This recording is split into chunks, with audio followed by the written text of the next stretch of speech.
Democrats rode a wave of anti-war sentiment into power, picking up the House, the Senate, and on the way, a majority of America's elite. 52% of the crowd who benefit most from the Bush tax cuts, those people making over $100,000 a year, voted for the Democrats. And here to talk about it, Daniel Gross, who writes the Money Box column for Slate.com and also is a regular contributor to the New York Times. And Daniel, thanks for joining us. First of all, tell us about what you found and why it's so significant. Well, the exit polls had some really interesting data about how people voted by income breakdown. They measure above 100,000 and they also measure 150 to 200 and above 200. And in the East and the West, the higher income demographics went for Democrats for the House by huge margins. In the East, for those making 150 to 200,000, they voted Democratic by a 63-37 majority, which was a big reversal from 2004. And Dan, you're an expert on these numbers. Why did they do it? What are you finding as far as the reasons why these wealthy went for the Democrats?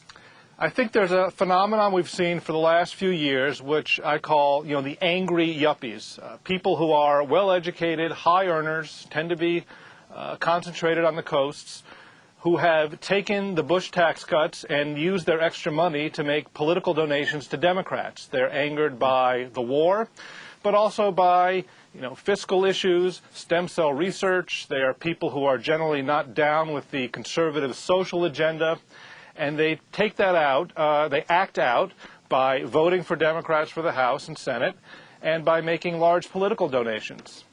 Some really groundbreaking reporter there, Dan, and groundbreaking reporting. And what does this portend, do you think, for 2008? I mean, given the pandering over taxes, usually that's an issue that cuts for Republicans at the ballot box. But what do you think it means over the next 2 years?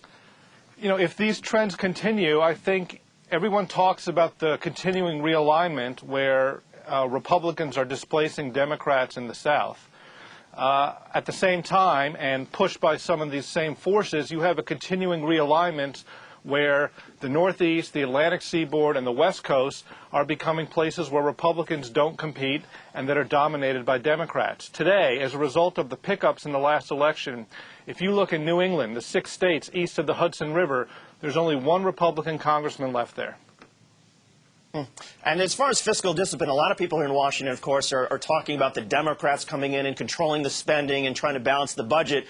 Do you think that's going to happen? And at least what does Wall Street think is going to happen as far as the Democrats' control of Congress? What's their bet right now? You saw a pretty limited reaction. People talk about the stock market being a market of stocks, not a single market.